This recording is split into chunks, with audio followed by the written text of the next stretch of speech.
Melanjutkan dari kisah sebelumnya. Sebelumnya setelah mengalahkan dan memukul mundur pasukan Taisu, tibalah saatnya Yalo memberikan Bone Chilling Flame kepada Xiaoyan. Pada saat ini mata Xiaoyan berubah sedikit merah saat dia melihat gugusan api putih pekat di depannya.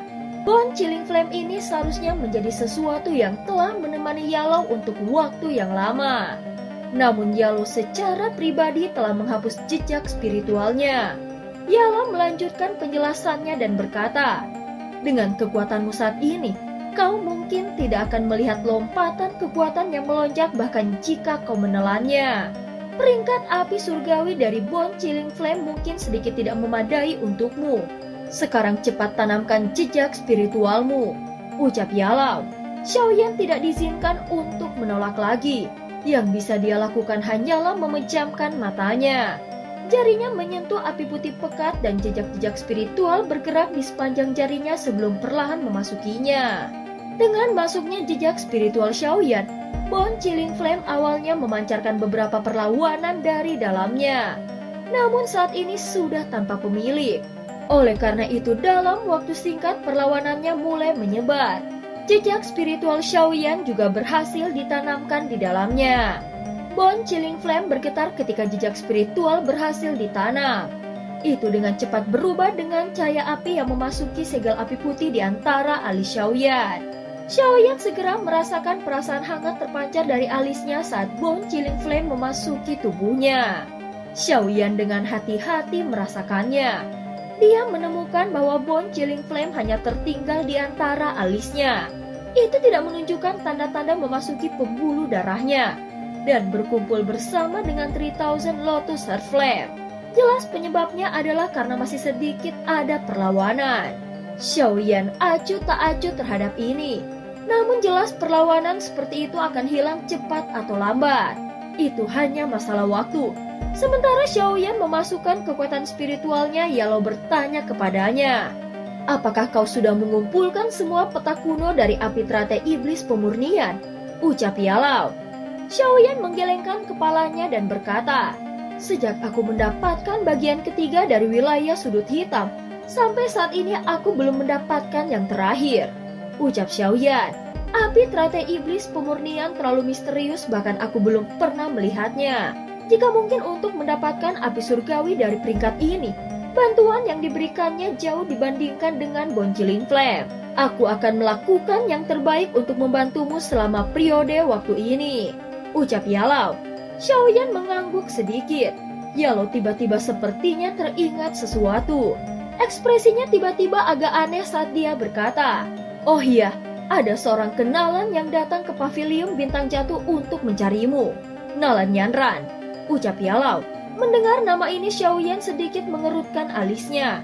Mengingat karakter Nalan Yanran, dia kemungkinan besar tidak akan datang mencarinya tanpa alasan tertentu. Apakah sesuatu telah terjadi pada Yunyun? Ucap dalam hati Xiaoyan. Pada saat ini di dalam aula terlihat sosok cantik duduk di kursi. Namun wajah cantik itu tampak sedikit muram. Matanya yang indah itu akan berulang kali melihat ke pintu aula. Sementara dia duduk dengan gelisah, pintu aula yang tertutup rapat perlahan didorong terbuka. Segera sosok muda yang akrab perlahan muncul. Mata cantik Nalan Yanran memperhatikan pemuda ini. Segera emosi yang rumit melintas di matanya. Dia secara alami telah mendengar tentang hal-hal mengenai Xiaoyan di dataran tengah selama tahun-tahun ini. Meskipun hatinya memiliki beberapa kepahitan, Nalan Yanran dengan cepat menekannya. Saat ini dia juga bukan lagi gadis sentimental seperti dulu. Dia jelas menyadari seberapa besar perbedaan yang dia miliki dengan Xiaoyan sekarang. Semua kesombongannya di masa lalu sama sekali tidak berguna di depan pria ini. Saat ini Xiaoyan berjalan ke aula. Dia menatap wajah Muran lalu menghela nafas dalam hatinya dan dengan lembut bertanya, "Apakah kau tidak apa-apa? Kau telah pergi ketika aku keluar dari kolam darah gunung surgawi saat itu," ucap Xiaoyan. "Ada sesuatu yang harus aku selesaikan saat itu. Karena itu aku tidak bisa menunggumu," ucap Nalan Yanran. "Kau datang ke pavilion bintang jatuh untuk mencariku, bukan? Apakah saat ini ada sesuatu yang terjadi?" tanya Xiaoyan. Segera tangan Nalan Yanran mengencang saat mendengar ini. Dia ragu-ragu sejenak sebelum berbicara. Aku ingin memintamu untuk membantu guru, ucap Nalan Yanran. Bicaralah dengan jelas, ucap Xiaoyan. Wajah Nalan Yanran muram saat berkata lagi. Aku telah bertindak sendiri untuk mencarimu. Awalnya guru tidak mengizinkanku. Namun seharusnya aku memberitahumu dari awal kita bertemu. Dahulu setelah guru dan aku tiba di dataran tengah, kami akhirnya bergabung dengan sekte bunga. Sekte ini sedikit unik, itu hanya menerima wanita. Selain itu dia tidak memiliki agresi yang kuat seperti faksi lainnya. Jika seseorang menggambarkannya, itu hanya sekte pertapa. Kami bergabung dengan sekte ini hanya karena guru menyukai suasana di sana. Oleh karena itu, dia mengambil posisi tetua tamu. Guru dan aku tinggal di sana untuk waktu yang lama. Situasi ini dimulai pada tahun kedua setelah guru dan aku bergabung dengan sekte bunga. Pada saat itu guru dan aku menemukan sebuah gunung di dalam wilayah sekte bunga untuk tinggal. Biasanya tidak ada yang datang mengunjungi kami. Awalnya kami berdua juga pikir bahwa kami berdua adalah satu-satunya di gurun. Namun siapa yang menyangka guru akan menemukan sebuah gua ketika dia berkeliaran. Ada seorang wanita tua dengan kaki pincang di dalam gua. Temperamen wanita tua ini rumit dan aneh.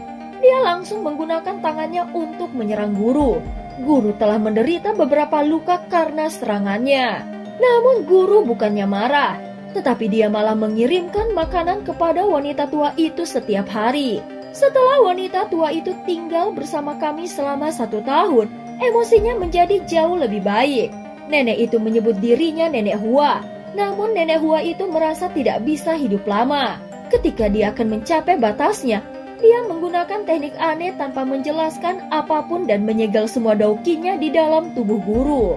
Selain itu dia bahkan memberi guru sebuah token giok dan memintanya untuk menjadi kepala sekte bunga. Guru sangat tidak berdaya menghadapi situasi yang tiba-tiba seperti ini. Namun dia tidak tertarik menjadi kepala sekte bunga apapun.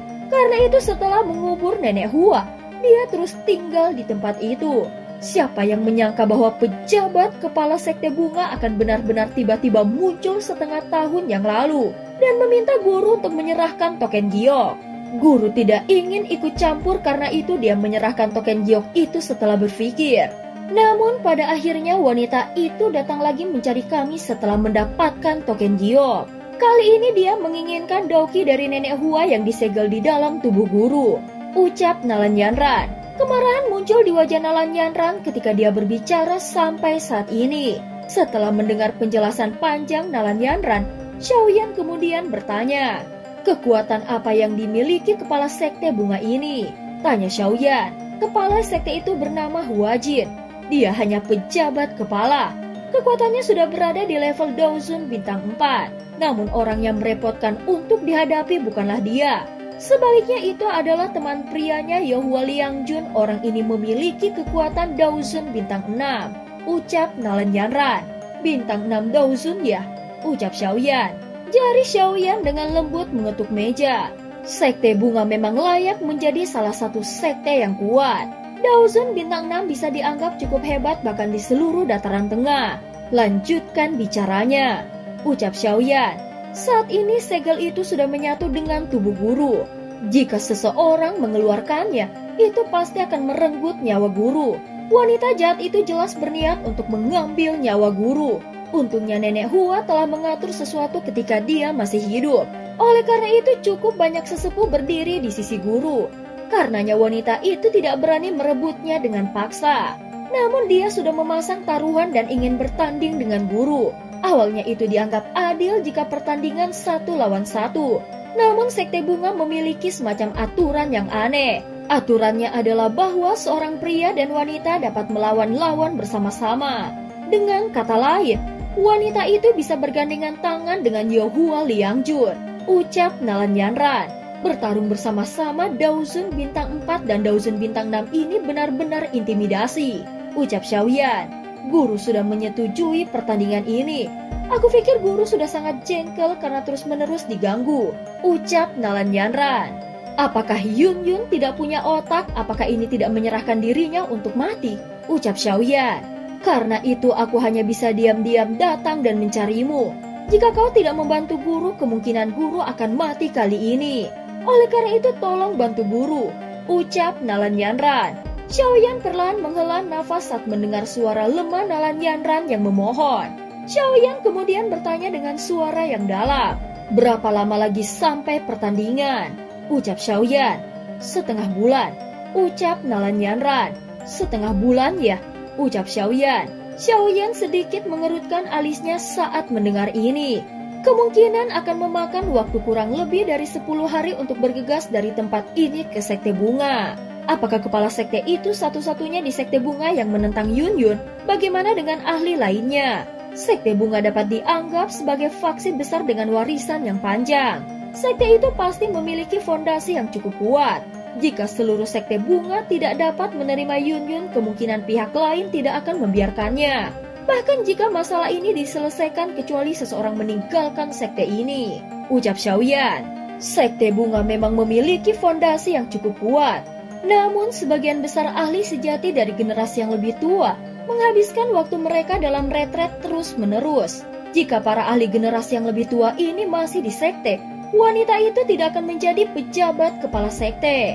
Adapun tetua lainnya, kebanyakan dari mereka setia kepada Nenek Hua.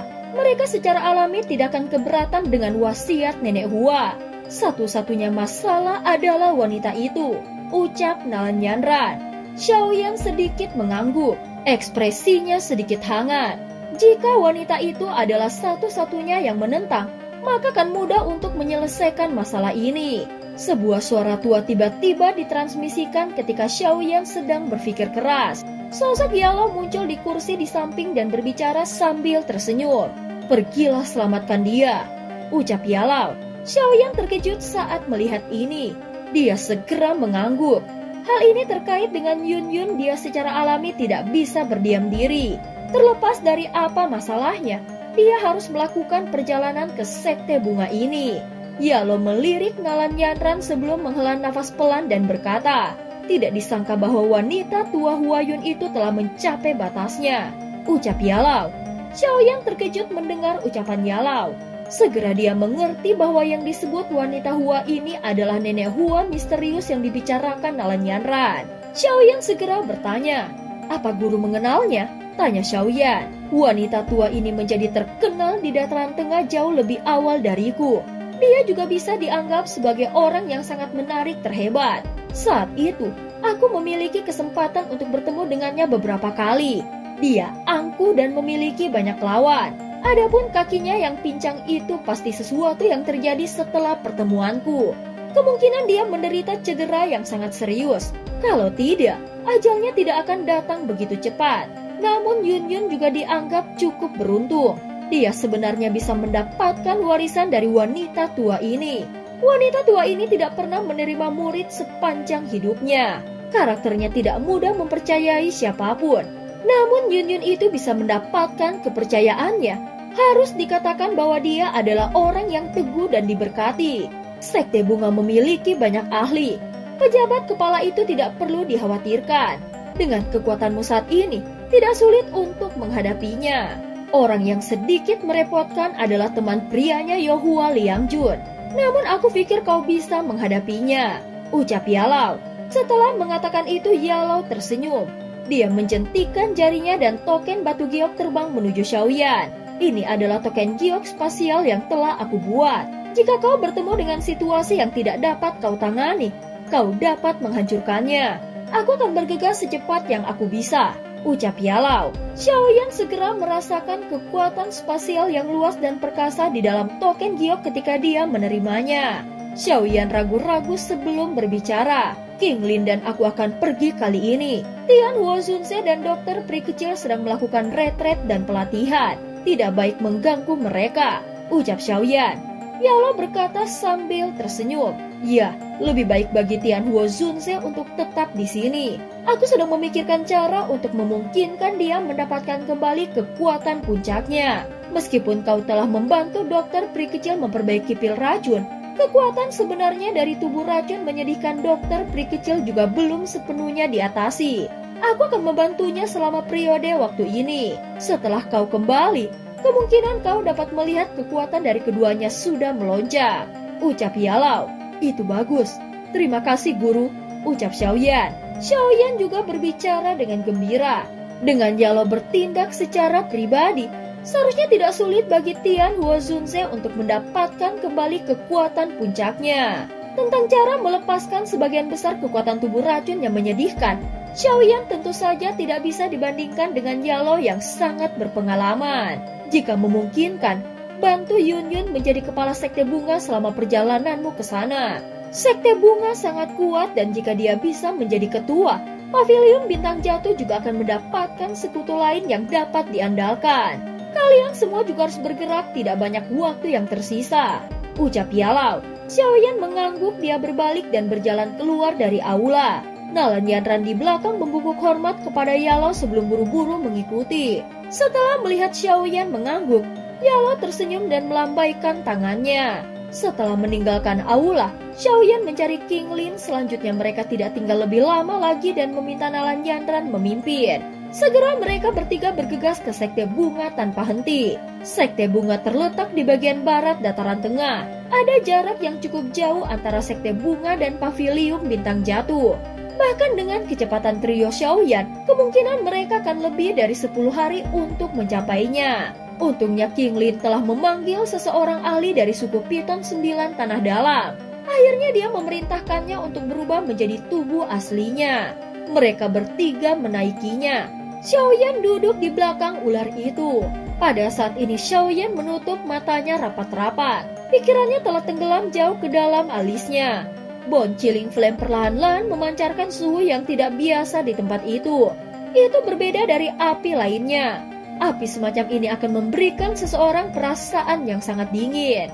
Namun dalam kesejukan es ini menyembunyikan energi panas yang liar dan ganas. Kedua energi yang berlawanan ini bergabung dengan sempurna. Bon Chilling Flame terbakar dengan ganas. Segel api putih di antara alis Xiaoyan juga memancarkan sedikit cahaya. Pada saat ini dia terus-menerus dan perlahan menggabungkan kekuatan spiritualnya ke dalam Bon Chilling Flame. Api surgawi ini telah disempurnakan oleh Yalao selama bertahun-tahun. Meskipun Yalao telah menghilangkan jejak spiritualnya, nyala api itu masih memiliki beberapa perlawanan samar terhadap jiwa-jiwa lain. Yang perlu dilakukan Xiaoyan adalah secara bertahap membiarkan Bon Chilling Flame terbiasa dengannya. Xiaoyan hanya perlu berpikir sejenak sebelum memahami transformasi semacam ini. Ketika dia ditangkap di masa lalu, dia telah menyegel Bon Chilling Flame di dalam tubuh Xiaoyan. Setelah bersama selama beberapa tahun, Xiaoyan sebenarnya juga bisa dianggap sebagai pemilik kedua dari Bon Chilling Flame. Saat ini pemilik kedua ini sedang maju menjadi pemilik utama. Xiaoyan menutup matanya dan menenggelamkan pikirannya ke dalam tubuhnya. Nalan Yanran dan King Lin di samping mengalihkan pandangan mereka setelah melirik situasi ini. Jelas mereka sudah terbiasa dengan tindakan Xiaoyan. Ketika kedua orang ini mengalihkan pandangan mereka, mata Xiaoyan yang tertutup rapat sedikit bergetar. Segel api di antara alisnya tiba-tiba memancarkan cahaya api. Segel api itu perlahan-lahan bergoyang dan benar-benar meresap ke dalam kulit Xiaoyan, akhirnya itu menghilang. Perubahan tak terduga yang tiba-tiba ini juga menyebabkan Nalan Yanran dan King Lin terkejut. Sebelum mereka bisa berbicara, mata Xiaoyan yang tertutup rapat perlahan terbuka. Mata hitam gelap saat ini memiliki nyala api putih pekat yang menyala di dalamnya. Pada saat ini perlawanan di dalam Bon Chilling Flame sebenarnya telah sepenuhnya disempurnakan dan dihilangkan oleh Xiaoyan. Api putih pekat yang sebelumnya memenuhi kedua mata Xiaoyan sekarang perlahan memudar. Sebelum hilangnya nyala api, matanya juga sekali lagi memulihkan kinerjanya. Ada kegembiraan yang tidak bisa disembunyikan. Xiaoyan tidak pernah menyangka bahwa dia akan berhasil menghilangkan perlawanan Bon Chilling Flame. Xiaoyan mengungkapkan ekspresi pemikiran yang mendalam dan bergumam. Saat ini Bon Chilling Flame telah sepenuhnya menyatu denganku. Itu bisa ditelan kapan saja. Aku harus menunggu masalah Yun Yun diselesaikan sebelum menelan dan memperbaikinya, ucap dalam hati Xiaoyan. Setelah mengambil keputusan, Xiaoyan mengalihkan pandangannya ke arah Nalan Yanran di sampingnya dan dia bertanya, "Berapa lama lagi sebelum kita bisa mencapai Sekte Bunga?" Ucap Xiaoyan. "Seharusnya dalam 2 hari ini. Kami telah memasuki wilayah timur laut dan dekat dengan Sekte Bunga," ucap Nalan Yanran. Xiaoyan mengangguk sedikit. Matanya menoleh ke arah King Lin dan berkata, "King Lin, tingkatkan kecepatannya sedikit dan cobalah untuk mencapai ke sekte bunga sesegera mungkin," ucap Xiaoyan. King Lin di sampingnya tersenyum dan mengangguk. Segera tangan kecilnya menepuk punggung ular di bawahnya. Sosok ular itu bergetar dan kecepatan mereka terbang melintasi langit meningkat. 3 hari kemudian, trio Xiaoyan yang lelah dari perjalanan akhirnya melambat saat mereka berada di udara di atas pegunungan. Mata Nalan Yanran melihat ke segala arah. Akhirnya mereka perlahan-lahan mendarat. Benda berbentuk kelopak bunga keluar dari dalam cincin penyimpanannya. Gelombang aneh dipancarkan dari ruangan itu. Sesaat kemudian penghalang spasial yang sangat besar muncul di depan mata kelompok Xiaoyan. Penghalang spasial yang begitu besar. Betapa megahnya, ucap Xiaoyan. Kejutan juga melintas di mata Xiaoyan ketika dia melihat penghalang spasial ini. Sekte bunga ini mungkin tidak memiliki kekuatan untuk ciptakan dunia, tetapi teknik semacam ini digunakan sebagai penghalang spasial untuk menyembunyikan lokasi sekte. Penghalang spasial perlahan berfluktuasi. Segera itu terbelah dan membentuk garis retakan spasial. Nalan Yanran memberi isyarat kepada Xiaoyan dan King Lin. Setelah itu dia memimpin untuk masuk dan King Lin buru-buru menyimpan piton 9 tanah dalam. Mata mereka terpesona ketika mereka memasuki penghalang spasial.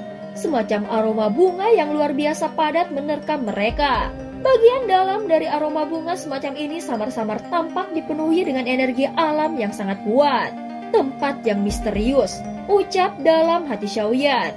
Xiaoyan yang ada di udara, dia melihat dunia yang tersembunyi di balik penghalang spasial. Ekspresi terkejut muncul di wajahnya. Di bawah nampak pegunungan yang tak berujung. Sejumlah pegunungan bunga muncul di depan kelompok Xiaoyan. Pegunungan ini dipenuhi dengan bunga berwarna cerah. Melihat dari kejauhan, itu tampak seperti lautan bunga. King Lin terpesona melihat pemandangan surga ini. Dia akhirnya bergumam, "Sungguh tempat yang cantik," ucap King Lin.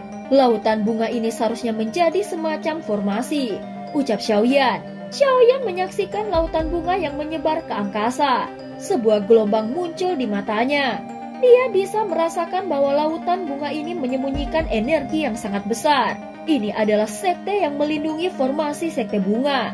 Jika seseorang tidak memiliki metode untuk memasukinya, dia akan tersesat di lautan bunga ini. Seseorang akan selamanya terjebak di dalamnya tanpa ada yang menemukannya, ucap Nalan Yanran. Xiaoyan mendengus aroma bunga di udara dan berkata, "Bunga ini seharusnya bunga ekstasi kan? Tanpa diduga sebenarnya ada begitu banyak jenis bunga yang sangat langka berada di tempat ini," ucap Xiaoyan. "Itu tidak sepenuhnya terdiri dari bunga ekstasi.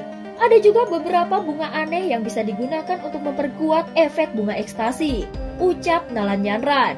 Nalan Yanran tersenyum saat menjelaskan. Kata-katanya baru saja terdengar ketika suara gong samar-samar dipancarkan dari dalam lautan bunga. Ekspresi Nalan Yanran sedikit berubah ketika dia mendengar suara gong ini. "Suara gong ini, pertandingan akan segera dimulai. Cepat ikuti aku. Jangan salah ambil jalan.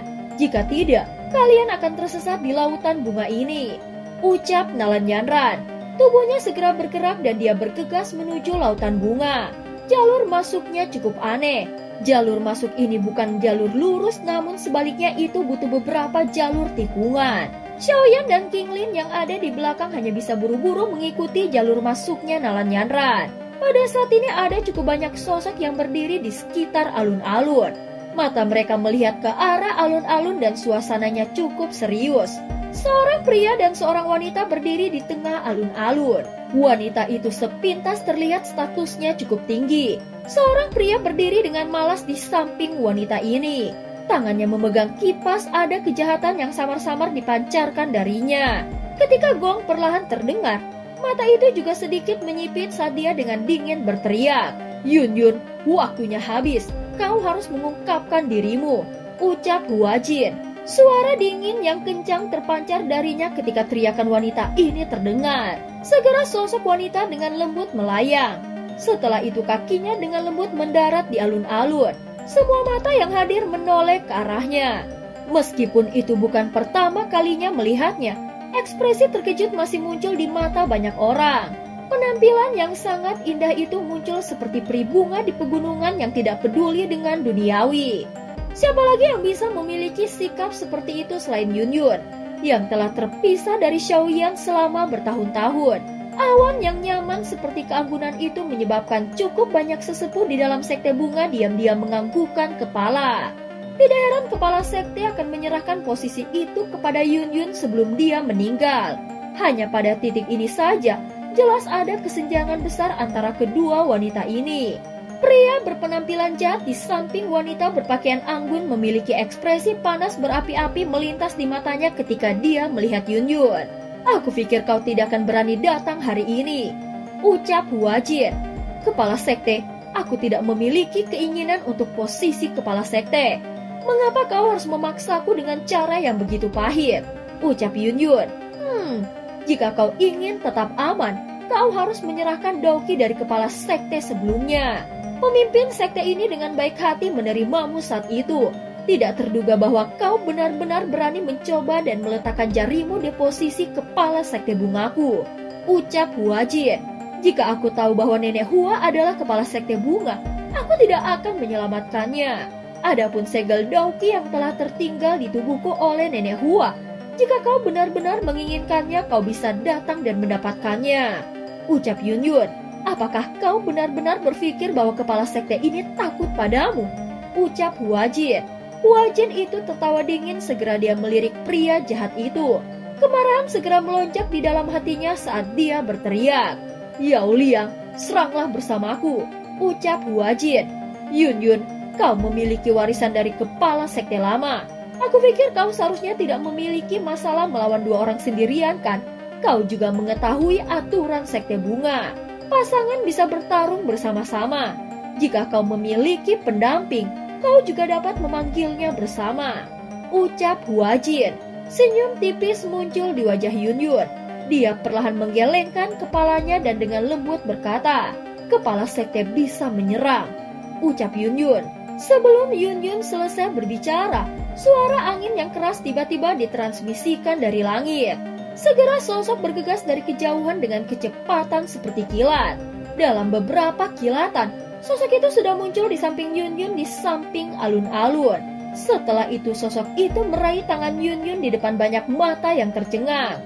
Pada saat yang sama suara menggoda yang sangat memuakkan terdengar, menyebabkan wajah Yunyun merah hampir seketika. Yuer kecil, aku tidak terlambat kan? Ucap Xiaoyan. Dan cerita pun berakhir.